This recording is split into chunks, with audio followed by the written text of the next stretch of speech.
27 வயது ஆகியும் என் உயரம் மற்றும் உருவத்தால் நான் பார்ப்பதற்கு 18 வயது சிறுவனைப் போலவே இருந்தேன். என் முகத்தோற்றமும் அவ்வளவு அழகாக இல்லை. இதன் காரணமாக அனைத்து மனிதர்களிடமிருந்தும் வெறுத்து ஒதுக்கப்பட்டேன். இதனால் எனக்கு எந்த வேலையும் கிடைக்கவில்லை. வேலை தேடி தேடி அலைந்து சோர்ந்து போய் சாலையில் அமர்ந்தபோது ஒரு ரிக்ஷாக்காரர் என்னிடம் வந்து எனக்கு பணம் கொடுத்து உதவினார். மேலும் என்னை போன்ற இளைஞருக்கு துபாயில் ஒரு வீட்டில் வேலை இருப்பதாக கூறினார். அதற்கு மாதம் 1,00,000 ரூபாய் சம்பளம் தருவார்கள் என்றும் சொன்னார். 1,00,000 ரூபாய் என்று சொன்னதும் நான் உடனே ஒப்புக்கொண்டேன். ஆனால் அதில் ஒரு நிபந்தனை இருக்கிறது என்றார். நான் ஆச்சரியத்துடன் என்ன நிபந்தனை என்று கேட்டபோது என் உண்மையான வயதை மறைத்து நான் 18 வயது சிறுவன் என்று சொல்ல வேண்டும் என்றார். இந்த நிபந்தனை எனக்கு விசித்திரமாக இருந்தது. ஆனாலும் என்னை பார்த்தால் 18 வயது சிறுவனைப் போல இருக்கிறேன் என்றே அனைவரும் சொல்வார்கள். அதனால் இது நமக்கு ஏற்ற நிபந்தனை தான் என்று நினைத்து நானும் சம்மதித்தேன். பின்பு 2 நாட்களில் துபாய் சென்றேன். அங்கே அந்த வீட்டின் முகவரியை அடைந்ததும் கதவை தட்டினேன். அங்கே ஒரு 35 வயது மதிக்கத்தக்க ஒரு அழகான பெண் கதவை திறந்தாள். அவள் என்னை உள்ளே அழைத்து சென்று எனக்கு வீட்டு வேலைகள் பற்றி கூறினாள். நானும் அந்த எஜமானி சொன்னபடியே செய்ய ஆரம்பித்தேன். ஆனால் நான் 18 வயது சிறுவன் என்று நினைத்த அந்த எஜமானி என்னை தன் கை கால்களுக்கு மசாஜ் செய்ய சொன்னாள். என் வயதை மறைக்க வேண்டிய கட்டாயத்தில் இருந்த நானும் அந்த எஜமானி சொன்னபடியே செய்ய ஆரம்பித்தேன். பின்பு ஒரு நாள் நள்ளிரவில் நான் தண்ணீர் குடிக்க எழுந்தபோது என் எஜமானியின் அறையில் வெளிச்சமாக இருந்தது. நான் மெதுவாக அவர் அறையின் ஜன்னல் அருகில் சென்று உள்ளே எட்டி பார்த்தபோது அவர் ஏதோ ஒரு நபருடன் வீடியோ காலில் பேசிக் கொண்டிருந்தார். ஆனால் அந்த வீடியோ காலில் என் எஜமானி இருந்த நிலையை பார்த்து என் வாய் திறந்தது. அதை பார்த்து என்னால் இருக்க முடியாமல், என் பெயர் மாதவன். என் விதி என்னை அப்படி ஒரு இடத்திற்கு அழைத்து செல்லும் என்று நான் கனவிலும் நினைக்கவில்லை. மக்கள் எப்போதும் பெண்களுக்கு நல்ல வாழ்க்கை அமையட்டும் என்று ஆசீர்வதிக்கிறார்கள். ஆனால் ஏன் ஆண்களுக்கு நல்ல வாழ்க்கை அமையட்டும் என்று யாரும் ஆசீர்வதிப்பதில்லை? பெண்களைப் போலவே ஆண்களுக்கும் அதிக அன்பும் மரியாதையும் ஆசையும் தேவைப்படுகிறது. அழகின்மை பற்றிய கிண்டல் ஒரு பெண்ணின் மனதை காயப்படுத்தினால் அதே கிண்டல் ஆண்களின் மனதையும் எவ்வளவு காயப்படுத்தும் என்பதை யாராவது யோசித்ததுண்டா? நான் பிறந்ததிலிருந்தே வறுமையை தான் பார்த்தேன். வீட்டில் என் தந்தை மட்டும்தான் சம்பாதிப்பவர். மற்றவர்கள் அனைவரும் அதை சாப்பிடுபவர்கள். பிரச்சனை என்னவென்றால், நான் என் தந்தையின் ஒரே மகன். எனக்கு 8 சகோதரிகள். நான் தான் மூத்தவன். எல்லா சகோதரிகளும் என்னை விட இளையவர்கள். அந்த 8 பேருக்கும் நானே ஒரே சகோதரன். வீட்டின் மூத்த மகன் அந்த வீட்டின் பொறுப்பாளன் என்றும் அவன்தான் தன் தந்தையின் தலையை நிமிர செய்பவன் என்றும் சொல்வார்கள். பெற்றோர் இவன்தான் நமக்கு ஆதாரமாக இருப்பான் என்று நினைப்பார்கள். ஆனால் என் நிலைமை கொஞ்சம் வேறு. என் வீட்டில் அனைவரும் அழகாகவும் புத்திசாலியாகவும் நல்ல உடல்வாகுடனும் இருந்தனர். ஆனால் நான் மட்டும் எப்படி இருந்தனோ தெரியவில்லை. என் உயரம் சிறுவயதிலிருந்தே குறைவாகவே இருந்தது. உடல் ஆரோக்கியமும் மிகவும் குறைவாகவே இருந்தது. என் வயது 27 ஆக போகிறது. ஆனாலும் பார்ப்பதற்கு நான் 18 வயது சிறுவனைப் போலவே இருந்தேன். சிறுவயதிலிருந்தே என் உடல்வாகு மற்றும் உயரம் காரணமாக மக்கள் என்னை கிண்டல் செய்தார்கள். உயரம் குறைவாக இருந்ததால் எல்லோரும் என்னை விட்டு விலகி சென்றார்கள். எனக்கு நண்பர்களே கிடையாது. என் குடும்பத்திலோ அல்லது உறவினர்களிலோ இருந்த என் கசின்கள் அனைவரும் அழகானவர்கள், நல்ல உயரமும் ஆரோக்கியமும் கொண்டவர்கள். எல்லா பெண்களும் அவர்களை சுற்றியே வருவார்கள். ஒரு பெண் கூட என்னை கண்டுகொள்ள மாட்டாள். நான் நன்றாக படித்திருந்தேன். படித்து முடித்துவிட்டு ஒரு நல்ல வேலை தேட முயற்சி செய்தேன். ஆனால் இந்த உலகில் ஒரு நல்ல இடத்தை பிடிக்க நல்ல தோற்றம் தேவைப்படுகிறது. அது என் விதியில் இல்லை. படித்து முடித்து வேலை தேடி சென்றபோது திறமையை விட நல்ல தோற்றம்தான் முக்கியம் என்று புரிந்தது. அப்போதுதான் மக்கள் உங்களை விரும்பி வேலை தருவார்கள். நான் ஒரு இடத்திற்கு நேர்காணலுக்கு சென்றேன். அங்கு ஏற்கனவே 2-3 பேர் இருந்தனர். அவர்கள் நல்ல உயரமாகவும் அழகாகவும் இருந்தனர். அவர்களின் படிப்பு அவ்வளவு சிறப்பானது அல்ல. ஆனால் என்னை விட பார்ப்பதற்கு நன்றாக இருந்தனர். இந்த காரணத்திற்காகவே அவர்கள் தேர்ந்தெடுக்கப்பட்டார்கள். விரக்தி அடைந்து ஒரு பள்ளியில் ஆசிரியராக சேரலாம் என்று நினைத்தேன். ஆனால் அங்கு ஆசிரியர்களுக்கு பதிலாக அழகான மாடல்களை தான் வைக்கிறார்கள் என்று எனக்கு தெரியவில்லை. நான் நேர்காணலை தொடங்கியதும் அங்குள்ள முதல்வர் என்னை அவமானப்படுத்தினார். நீ பார்ப்பதற்கு ஒரு குழந்தையை போல இருக்கிறாய். 10ஆம் வகுப்பு மாணவன் போல இருக்கிறாய். உன்னால் சிறுவர்களை கையாள முடியாது. அவர்கள் உன்னை ஆசிரியராக பார்க்காமல் தங்கள் வகுப்பறை தோழனாகவே நினைப்பார்கள் என்றார். அவர் பேசியது என் மனதை காயப்படுத்தியது. உயரம் குறைவாக இருப்பது என் குற்றமா? என் உயரம் 4 அடி 10 அங்குலம். இதில் உடல் ஆரோக்கியம் எப்படி வரும்? ஏழை குடும்பத்தில் இருவேளை உணவு கிடைப்பதே பெரிய விஷயம். இதில் பால், முட்டை, காய்கறிகள் எல்லாம் எங்கே கிடைக்கும்? அவர் பேசியது எனக்கு அழுகை வந்தது. என் கோப்புகளை வைத்து முகத்தை மறைத்து கொண்டு அங்கிருந்து வெளியே வந்தேன். சாலையோரம் அமர்ந்தேன். மக்கள் சென்று கொண்டிருந்தனர். ஆனால் யாரும் என்னை கவனிக்கவில்லை. அங்கே அமர்ந்து அழுது என் மனவாரத்தை குறைக்க விரும்பினேன். கடவுள் ஏன் என்னை இப்படி படைத்தார் என்று சலித்துக் கொண்டேன். என்னை மற்றவர்களைப் போல அழகாகவும் நல்ல உயரத்துடன் படைத்திருந்தால் இவ்வளவு அவமானம் எனக்கு நேர்ந்திருக்காது. மக்கள் என்னை எங்கும் அவமானப்படுத்துகிறார்கள். நான் வீட்டிற்கு சென்று எனக்கு வேலை கிடைக்கவில்லை என்று சொல்லும்போது என் பெற்றோரின் முகம் வாடுவதையும் அவர்களின் கண்களில் கண்ணீர் வருவதையும் பார்ப்பேன். என் தந்தையும் வயதாகிவிட்டார். அவருக்கு ஒரே ஆதரவு நான் மட்டும்தான். என் அவமானத்தால் என் தந்தையிடம் கண்ணை பார்த்து பேச முடியவில்லை. சாலையோரத்தில் அமர்ந்து என் கண்களை மூடி அழுது கொண்டிருந்தேன். என் விதியை பழித்துக் கொண்டிருந்தேன். ஆண்கள் அழக்கூடாது என்று சொல்வார்கள். ஆனால் ஆண்களுக்கும் வலி இருக்கும் என்று அவர்களுக்கு தெரியாது. அவர்கள் தங்கள் துரதிர்ஷ்டத்தை கண்டு அழுவார்கள். ஆனால் பிறர் முன்னிலையில் அல்ல. இப்போது நானும் ரகசியமாக அழுது கொண்டிருந்தேன். மானத்தை காப்பாற்றிக் கொள்ள மற்றவர்கள் முன்னிலையில் அழ விரும்பவில்லை. அங்கேயே அமர்ந்து கண்ணீரை துடைத்துக் கொண்டிருந்த போது ஒரு மனிதர் வருவதை கண்டேன். அவர் என் அருகில் வந்து அன்பாக கேட்டார், என்னாச்சு தம்பி, ஏன் அழுகிறாய்? பள்ளியில் ஆசிரியர் உன்னை அடித்தாரா அல்லது வேறு ஏதும் காரணமா என்று கேட்டார். அவர் என்னை ஒரு பள்ளி சிறுவன் என்று நினைத்து விட்டார். என் உயரமும் உடல்வாகும் தான் அதற்கு காரணம். அவர் அப்படி சொன்னதால் நான் கோபமடைந்து, ஆமாம், நான் 12ஆம் வகுப்பு படிக்கிறேன். பள்ளி ஆசிரியர் என்னை திட்டிவிட்டார்.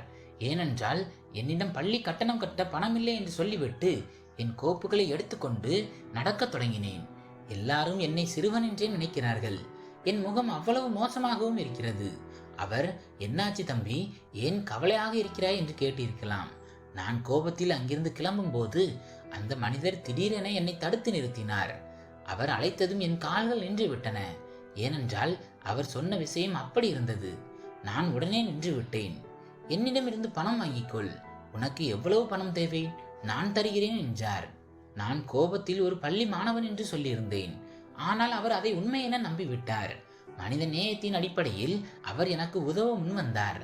நான் திரும்பி அவரிடம் ஏதோ சொல்ல நினைத்தேன். ஆனால் அதற்கு பதிலாக என் வாயிலிருந்து எனக்கு சுமார் 10,000 ரூபாய் தேவை என்று வந்துவிட்டது. இது எப்படி என் வாயிலிருந்து வந்தது என்று எனக்கே தெரியவில்லை. ஆனால் அந்த மனிதர் உடனே தன் பையிலிருந்து பணப்பையை எடுத்து 10,000 ரூபாயை எடுத்து என் கையில் வைத்துவிட்டு, என் வீடு இதோ சிறிது தூரத்தில் தான் இருக்கிறது, உனக்கு எப்பொழுது உதவி தேவைப்பட்டாலும் என்னிடம் சொல் என்று கூறிவிட்டு சென்றார். அவர் சென்ற பிறகு நான் செய்த செயலுக்கு வெட்கப்பட்டு தலை குனிந்து நின்றேன். நான் பள்ளி சிறுவன் என்று நினைத்து அந்த மனிதர் எனக்கு உதவுகிறார். ஒருவேளை அவருக்கு உண்மை தெரிந்திருந்தால், நான் 27 வயது இளைஞன், வேலை தேடி அலைபவன் என்று தெரிந்தால் நிச்சயமாக அவர் என்னிடம் காட்டும் அணுகுமுறை வேறாக இருந்திருக்கும். ஆனால் இப்போது நான் பணத்தை எடுத்துக்கொண்டு வீட்டிற்கு சென்றேன். என் தாய் மிகவும் மகிழ்ச்சி அடைந்தார். உடனே உணவு சமைக்க தேவையான பொருட்களை வாங்க சென்றார். நான் தவறான முறையில் உதவி பெற்றேனே என்று எனக்கு மிகவும் வருத்தமாக இருந்தது. அடுத்த நாள் மீண்டும் அதே நபர் அதே பாதையில் எனக்கு தென்பட்டார். அவரை கண்டதும் அவரிடம் உண்மையை சொல்லிவிடலாம் என்று தோன்றியது. ஆனால் உண்மை தெரிந்தால் அவர் எப்படி நடந்து கொள்வாரா என்று நினைத்து அந்த எண்ணத்தை கைவிட்டேன். அவர் என்னை பார்த்து, தம்பி, நீ ஏதாவது வேலை தேடிக்கொண்டிருக்கிறாயா? நான் உனக்கு வேலை வாங்கி தர முடியும். நீ ஒரு கஷ்டப்படும் பையன், உனக்கு வேலை தேவை என்று எனக்கு தெரியும் என்றார்.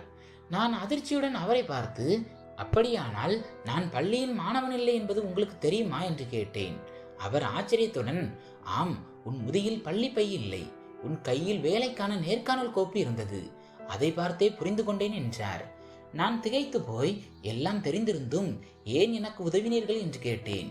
அவர், நேற்று நான் உனக்கு உதவினேன், ஒருவேளை நாளை நீ எனக்கு உதவலாம் என்றார். நான், அதன் அர்த்தம், நான் எப்படி உங்களுக்கு உதவ முடியும் என்று கேட்டேன். அவர், அர்த்தத்தை விடு, நீ வேலை தேடுகிறாயா இல்லையா, அதை சொல் என்றார். நான், ஆமாம், நீங்கள் பெற்றுத்தரும் எந்த வேலையையும் செய்ய தயாராக இருக்கிறேன் என்றார். அந்த மனிதர், என் பெயர் சகாயம், நான் ஒரு ஆட்டோ ரிக்ஷா ஓட்டுநர், துபாயில் வேலை செய்ய ஆட்கள் தேவை என்று என் நண்பர் ஒருவர் கூறினார். ஆட்டோ ஓட்டி என் குடும்பம் நன்றாகவே நடக்கிறது. ஆனால் ஆட்டோ வாங்க கூட பணம் இருக்க வேண்டும். உன்னிடம் அதுவும் இருக்காது என்பதால் துபாய் வேலை பற்றி சொல்கிறேன். என் நண்பர் உன்னை அழைத்து சென்று வேலை வாங்கி தருவார், பயண செலவுகளையும் அவரே ஏற்றுக்கொள்வார் என்றார். இதை கேட்டு நான் அடைந்த மகிழ்ச்சிக்கு அளவே இல்லை. ஆனால் அவர் ஒரு நிபந்தனை விதித்தார். நான் மிகுந்த ஆர்வத்துடன் என்ன நிபந்தனை என்று கேட்டேன். வீட்டில் இருந்தபடியே துபாய்க்கு செல்லும் வாய்ப்பு கிடைத்தால் பைத்தியக்காரர்கள் மட்டும்தான் வேண்டாம் என்பார்கள். இந்தியாவில் வசிக்கும் பெரும்பாலானோர் வெளிநாடு சென்று வேலை செய்ய விரும்புகிறார்கள். என் உறவினர்களில் வெளிநாடு சென்ற அனைவரும் பெரும் பணக்காரர்கள் ஆகிவிட்டார்கள்.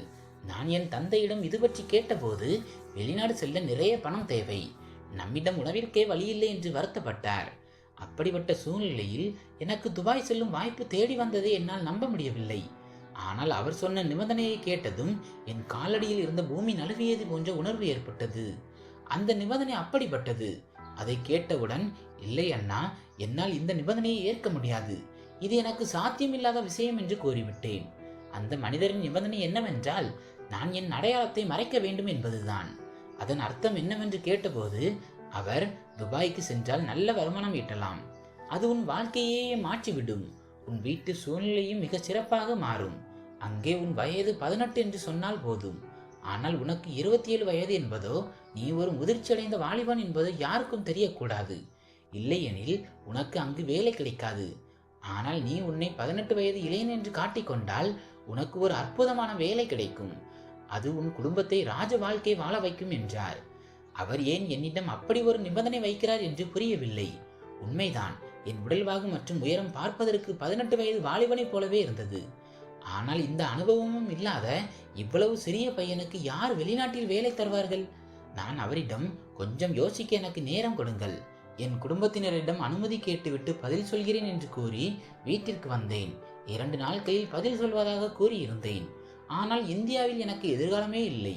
என்னை விட இளைய சகோதரிகள் இருவர் 23 மற்றும் 22 வயதாக இருந்தனர். அவர்களுக்கு திருமணம் செய்து வைக்க வேண்டிய பொறுப்பு என் தலையில் இருந்தது. அவர்களுக்கு வரன் அமையவில்லை, ஏனெனில் என்னால் அதிக வரதட்சணை கொடுக்க முடியாது என்று அனைவருக்கும் தெரியும். நான் மூத்தவன் என்பதால் என் திருமணத்தை பற்றி நினைத்து பார்க்கவே வழி இல்லை.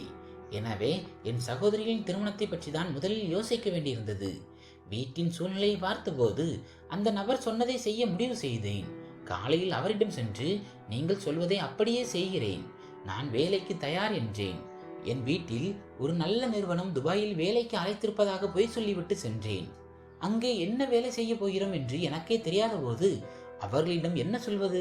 சில நாட்களுக்கு பிறகு துபாய் சென்றேன். அவர் சொன்னது போலவே அங்கே ஒருவர் என்னை அழைத்து செல்ல வந்தார். நீண்ட காத்திருப்புக்கு பிறகு வலிமையான தோற்றம் கொண்ட ஒரு நபர் என்னை அழைத்து செல்ல வந்தார். என் வாழ்வில் என்ன நடக்கப் போகிறது என்று புரியாமல் திகைத்தேன். அங்கு என்ன வேலைக்காக அழைக்கப்பட்டேன் என்று தெரியவில்லை. அவரிடம் கேட்கவும் பயமாக இருந்தது, ஏனெனில் அவர் பார்ப்பதற்கு மிகவும் கடுமையான மனிதராக தெரிந்தார். அவர் என்னை ஒரு பெரிய காரில் ஏற சொன்னார்.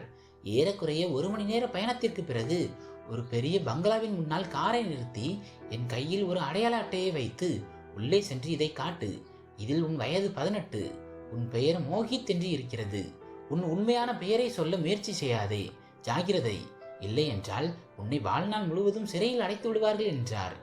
அந்த பயங்கரமான பேச்சை கேட்டதும் நான் அதிர்ந்து போனேன்.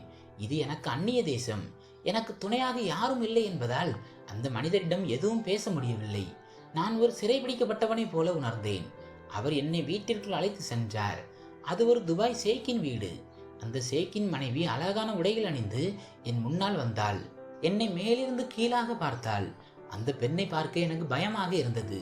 அவள் எனக்கு பல ஆண்டுகள் மூத்தவளாக, ஏறக்குறைய 35 வயதுடையவளாக தெரிந்தாள்.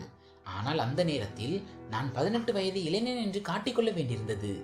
அந்த நபர் கிளம்பும் போது, இனி நீ இங்கே தான் இருக்க வேண்டும், இந்த வீட்டை சுத்தம் செய்வது மற்றும் எஜமானியை கவனித்துக் கொள்வதுதான் உன் வேலை, அவள் சொல்வதை செய்ய வேண்டும், அதற்கு பதிலாக நீ இந்தியாவிற்கு மாதத்திற்கு 1 லட்சம் ரூபாய் அனுப்பலாம் என்றார். 1 லட்சம் ரூபாய் என்று கேட்டதும் நான் ஆச்சரியமடைந்தேன். இவ்வளவு பெரிய தொகையை நான் கனவிலும் நினைத்ததில்லை. துபாய் மொழியை என்னால் முழுமையாக புரிந்து கொள்ள முடியவில்லை, ஆனால் கொஞ்சம் பேச தெரியும். மொபைல் மூலம் கற்றுக்கொள்ளலாம் என்று நினைத்தேன். அந்த எஜமானிக்கு நான் மொழியை புரிந்து கொள்ளவில்லை என்று தோன்றியது. அதனால் சைகையிலேயே வீட்டை சுத்தம் செய்ய சொன்னாள். நான் உடனடியாக வேலையில் இறங்கினேன். மனதிற்குள், இந்தியாவில் இருப்பவர்களுக்கு வெளிநாடுகளில் வாழ்க்கை ஒரு கற்பனை போல தோன்றும். ஆனால் வீட்டிற்கு வெளியே சென்று என்னென்ன செய்ய வேண்டும், எவ்வளவு சிரமங்களை சந்திக்க வேண்டும் என்பது அவர்களுக்கு தெரியாது. நான் இவ்வளவு படித்திருந்தும் எங்கே வேலைக்காரனாக இருக்கிறேன். இருப்பினும் நல்ல பணம் கிடைப்பதால் திருப்தி அடைந்தேன். அந்த பெண் என்னிடம் ஸ்டோர் ரூமை சுத்தம் செய்ய சொன்னாள். அந்த ஷேக்கின் மனைவி, அதாவது என் எஜமானி, மிகவும் அழகானவள். 35 வயது ஆனாலும் அவள் 20 வயது இளம்பெண் போலவே இருந்தாள். அவள் தன் கணவனுக்கு 4வது மனைவி என்றும் கணவன் மாதத்திற்கு ஒருமுறை மட்டும்தான் அவளை பார்க்க வருவான் என்றும் பிறகுதான் தெரிந்து கொண்டேன். ஷேக் பல திருமணங்கள் செய்து கொள்வது வழக்கம். ஆனால் என் எஜமானியின் செயல்பாடுகள் எனக்கு விசித்திரமாக இருந்தன. பொதுவாக அவள் மிகவும் அலங்காரமாக இருப்பாள்.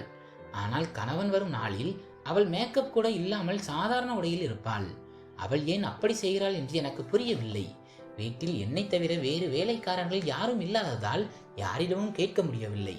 எஜமான் வரும் அந்த 2 நாட்களும் நான் வேலை செய்ய வேண்டியிருக்காது. நான் சுதந்திரமாகவே இருப்பேன். எஜமான் முன்னிலையில் அவள் என்னிடம் வேலைகளையும் குறைவாகவே கொடுப்பாள். அந்த சமயத்தில் நான் வெளியில் சுற்றி திரிவேன். அப்போதுதான் சௌரப் என்ற ஒரு இளைஞனை சந்தித்தேன். அவன் உண்மையில் 18 வயதுடையவன். என்னைப் போலவே இந்தியாவிலிருந்து வந்தவன். இங்குள்ள சில பெண்கள் 17 முதல் 18 வயதுடைய இளைஞர்களை மட்டுமே வேலைக்கு வைக்கிறார்கள் என்ற விசித்திரமான விதியை அவன்தான் என்னிடம் சொன்னான். ஏன் அப்படி என்று அவனுக்கும் தெரியவில்லை. அவன் எனக்கு நல்ல நண்பனாகிவிட்டான். எஜமானி என்னை சிறுவன் என்று நினைப்பதால் சில சமயம் என்னிடம் தலை, கை, கால்களை மசாஜ் செய்ய சொல்வாள். ஒரு அந்நிய பெண்ணை தொடுவதற்கு எனக்கு மிகவும் சங்கடமாக இருந்தது. ஆனால் என் அடையாளத்தை மறைக்க வேண்டிய கட்டாயம் எனக்கு இருந்தது. மேலும் எஜமானிக்கு கை காலில் வலி இருப்பதால் அவருக்கு உதவி செய்வதாகவே நினைத்தேன். எல்லாம் நன்றாகத்தான் சென்று கொண்டிருந்தது. வீட்டிற்கு பணமும் அனுப்பி கொண்டிருந்தேன். ஆனால் சில நாட்களுக்கு பிறகு ஏதோ தவறு நடப்பதை உணர்ந்தேன். எஜமானி அவ்வப்போது என்னிடம் ஒரு வெள்ளை நிற பையை கொடுத்து கீழ்த்தளத்தில் உள்ள பிளாட் எண் 5 கொடுத்துவிட்டு வர சொல்வாள். ஒரு நாள் சௌரப்பை சந்தித்த போது அவனும் அதே பிளாட் எண் 5 வேலை செய்வதை தெரிந்து கொண்டேன். அந்த பையில் என்ன இருக்கிறது என்று கேட்டேன். அதற்கு அவன், இங்குள்ள பெண்கள் ஒருவருக்கொருவர் ரகசிய செய்திகளை பரிமாறிக்கொள்ளும் போது இந்த வெள்ளை நிற பையில் கடிதம் எழுதி அனுப்புவார்கள் என்றான். இதை கேட்டு நான் ஆச்சரியமடைந்தேன். அந்த ரகசிய கடிதத்தை அவன் எப்போதாவது படித்திருக்கிறானா என்று கேட்டேன். அவன், ஆமாம், ஒருமுறை பையை தெரிந்து கடிதத்தை பார்த்தேன். அதில் அரபு மொழியில் இருந்தது. ஒன்றும் புரியவில்லை என்றான். அவனிடம், அடுத்த முறை வாய்ப்பு கிடைத்தால் அந்த கடிதத்தை புகைப்படம் எடுத்துக்கொள் என்று கூறினேன். நான் வீட்டிற்கு திரும்பினேன். எஜமானி சம்பளம் கொடுத்த போது நான் அடைந்த மகிழ்ச்சிக்கு அளவே இல்லை. உடனடியாக பணத்தை இந்தியாவிற்கு அனுப்பிவிட்டேன். அடுத்த நாள் எஜமானி என்னை அழைத்து தன் கால்களில் வலி எடுப்பதாக கூறி மசாஜ் செய்ய சொன்னாள். பிறகு தன் கையிலும் வலி இருப்பதாக கூறினாள். ஆனால் எஜமானிக்கு கை கால்களில் அதிகம் வலி இருப்பதால் நானும் மசாஜ் செய்தேன். அரை மணி நேரத்திற்கு பிறகு அவள் என்னை செல்ல அனுமதித்தாள். அவள் நன்றாக அலங்காரம் செய்து கொண்டு வெளியே கிளம்பினாள். நான் வீட்டிற்குள் இருந்து நான் வீட்டை பார்த்து கொண்டிருந்தேன். எஜமானி எப்போது திரும்புவாள் என்று தெரியவில்லை. அந்த நேரத்தில் என் நண்பன் சௌரப்பை சந்திக்கலாம் என்று நினைத்தேன். அவன் நான் இருந்த இடத்திற்கு அருகில்தான் இருந்தான். நான் வீட்டிலிருந்து கிளம்ப தயாரான போது கதவு பலமாக தட்டப்பட்டது. நான் பதட்டத்துடன் எழுந்து கதவை திறந்தேன். அங்கே சௌரப் நின்று கொண்டிருந்தான். அவனது நிலை மிகவும் மோசமாக இருந்தது. அவனது உடைகள் கிழிந்திருந்தன. தலைமுடி கலைந்திருந்தது. மூச்சு வாங்கியது. நான் அவனை உள்ளே அழைத்து வந்து அமர வைத்து தண்ணீர் கொடுத்தேன். சிறிது நேரம் கழித்து அவன் நிலை சற்று சீரானது. தண்ணீர் குடித்துவிட்டு என்னிடம் என் ஆடைகளை கேட்டு வாங்கினான். முகம் கழுவி ஆடையை மாற்றிக்கொண்டு கிளம்ப தயாரானான். நான் ஆச்சரியத்துடன், சௌரப், உனக்கு என்னாச்சு? ஏன் இப்படி இருக்கிறாய்? எங்கே போகிறாய் என்று கேட்டேன். அவன் அவசரமாக, இங்கு சில பெண்களின் உண்மை எனக்கு புரிந்துவிட்டது. ஏன் நம்மை போன்ற சிறுவர்களை வேலைக்கு வைக்கிறார்கள் என்று தெரிந்துவிட்டது. இனிமேல் நான் இங்கே இருக்க போவதில்லை, கிளம்புகிறேன் என்று அழுது கொண்டே சொன்னான். அவன் எதனால் அப்படி சொன்னான் என்று கேட்க முயன்றேன். ஆனால் அவன் எதுவும் சொல்லவில்லை. கிளம்பும் போது அவனிடம் என் நம்பரை கொடுத்தேன். நான் 2-3 மாதங்களில் இந்தியா வரும்போது பேசு என்று சொன்னேன். அவன் பயத்துடன் அந்த எண்ணை வாங்கி கொண்டு ஓடிவிட்டான்.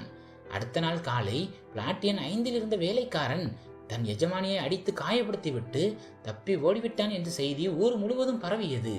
இதை கேட்டு நான் அதிர்ந்து போனேன். ஏனெனில் சௌரப் அப்படிப்பட்டவன் அல்ல. அந்த பிளாட் எண் 5 அப்படி என்னதான் நடந்தது? ஒரு நாள் என் எஜமானி போனில் யாரிடமும் பேசுவதை கேட்டேன். பிளாட் எண் 5 வசிக்கும் எஜமானிக்கு இப்போது ஒரு புதிய வேலைக்காரன் தேவை என்று பேசிக் கொண்டிருந்தார்கள். மாலையில் எஜமானன் வந்தபோது அவர் தன் மனைவியை 1 வார கால பயணத்திற்கு அழைத்து செல்ல திட்டமிட்டார். எனக்கு வீட்டில் வேலை இல்லாததால் என்னையும் அழைத்து செல்வதாக எஜமானி சொன்னாள். ஆனால் என் எஜமானன் வேலைக்காரனை எதற்கு அழைத்து செல்ல வேண்டும்? அவனை இங்கேயே இருக்க சொல் என்று கூறிவிட்டான். கிளம்பும் போது எஜமானி என்னிடம், நீ பிளாட் எண் 5க்கு சென்று அங்குள்ள எஜமானிக்கு உதவி செய் என்று சொல்லிவிட்டு சென்றாள். எனக்கு அங்கு செல்ல பயமாக இருந்தது. ஏனென்றால் சௌரப்பிற்கு அங்கு என்ன நேர்ந்ததோ என்ற பயம் எனக்கு இருந்தது. வேறு வழியின்றி அந்த வீட்டிற்கு சென்றேன். அந்த வீட்டின் எஜமானி சுமார் 45 வயதுடையவளாக தெரிந்தாள். பார்ப்பதற்கு மிகவும் சாதாரணமானவள். அவள் என்னை பார்த்ததும், இன்று நீ என் விருந்தாளி, இன்று எனக்கு மிகவும் ஸ்பெஷலான நாள், நாளை முதல் வேலை செய், இன்று என்னுடன் நேரம் செலவிடு என்றாள். நான் பயத்துடன் அவளுக்கு உணவு பரிமாறத் தொடங்கினேன். துபாயில் நான் பார்த்த பெண்களை விட இவள் இன்னும் விசித்திரமாக தெரிந்தாள். என்னால் அங்கேயே இருக்க முடியவில்லை. ஏதோ தப்பு நடக்கிறது என்பது எனக்கு புரிந்தது. உணவு உண்ணும் போது அவள் மிகவும் விசித்திரமாக நடந்து கொண்டாள். என்னை அருகில் அமர சொல்லிவிட்டு தன் கையாலேயே எனக்கு உணவு ஊட்ட முயற்சி செய்தாள். நான் பெரும் அதிர்ச்சியில் உறைந்து போனேன். அங்கிருந்து தப்பிக்க வழி தெரியாமல் அந்த பெண் ஊட்டிய உணவை சாப்பிட வேண்டியிருந்தது. காலை உணவுக்கு பிறகு நான் பாத்திரங்களை எடுக்க முற்பட்ட போது அவள் என்னை தடுத்துவிட்டு, நானே செய்து கொள்கிறேன், நீ இன்று ஓய்விடு என்றாள். ஒரு வேலைக்காரனை ஓய்வெடுக்க சொல்லிவிட்டு அவளை வேலை செய்யும் விசித்திரமான பெண்ணாக இருக்கிறாளே என்று எனக்குள் குழப்பமும் பயமும் ஏற்பட்டது. அடுத்த நாளும் அவள் என்னை துப்புரவு வேலை செய்ய விடவில்லை. எனக்கு அவளை பற்றி சந்தேகம் வலுத்தது. என்னை தேடி வந்த சௌரப்பின் எண்ணும் என்னிடம் இல்லை. அன்று இரவு சமையலறையில் தண்ணீர் குடிக்கும் போது அந்த மேடம் வீடியோ காலில் யாரிடமோ பேசுவதை கவனித்தேன். திரையில் என்னை துபாய்க்கு அனுப்பிய அந்த ஆட்டோ டிரைவர் தெரிந்தார். அவர், மேடம் கவலைப்படாதீர்கள், இந்தியாவில் வெளிநாடு செல்ல துடிக்கும் முட்டாள்கள் நிறைய பேர் இருக்கிறார்கள், உங்களுக்காக இன்னொரு ஆளை விரைவில் தேடி தருகிறேன் என்று கூறினார். அன்றுதான் எனக்கு உண்மை புரிந்தது. என்னை அனுப்பிய அந்த நபர் எனக்கு உதவவில்லை, மாறாக இந்த பெண்களுக்காக ஆட்களை கடத்தி வரும் ஒரு ஏஜென்ட் என்பது தெரிந்தது. 4 மாதங்களாக நான் தேடிய உண்மை இதுதான். ஒரு நாள் அந்த எஜமானி என்னிடம் சில ஆடைகளை கொடுத்து நன்றாக தயாராகி வருமாறு சொன்னாள். நான் விதிபடியை விட்டுவிட்டு அவள் சொன்னதை செய்தேன். காரில் நாங்கள் ஒரு பெரிய ஹோட்டலுக்கு சென்றோம். அங்கு ஏதோ தவறு நடக்கப் போகிறது என்று என் உள்மனம் எச்சரித்தது. அதனாலேயே நான் முன்னெச்சரிக்கையாக தயாராகத்தான் வந்திருந்தேன். அவள் ஒரு அறையை பதிவு செய்தாள். அறைக்குள் வந்ததும் அவளது நோக்கம் தெளிவாக தெரிந்தது. நான் ஒன்றும் தெரியாதவன் போல, எஜமானி என்னை எதற்காக இங்கே அழைத்து வந்தீர்கள் என்று கேட்டேன். அதற்கு அவள், நீ இன்னும் சிறியவன், உனக்கு தெரியாது, நான் சொல்வதை மட்டும் செய் என்றாள். நான் எனக்கு எல்லாம் புரியும், ஆனால் என் கேள்விகளுக்கு பதில் சொல்லுங்கள் என்று கேட்டேன்.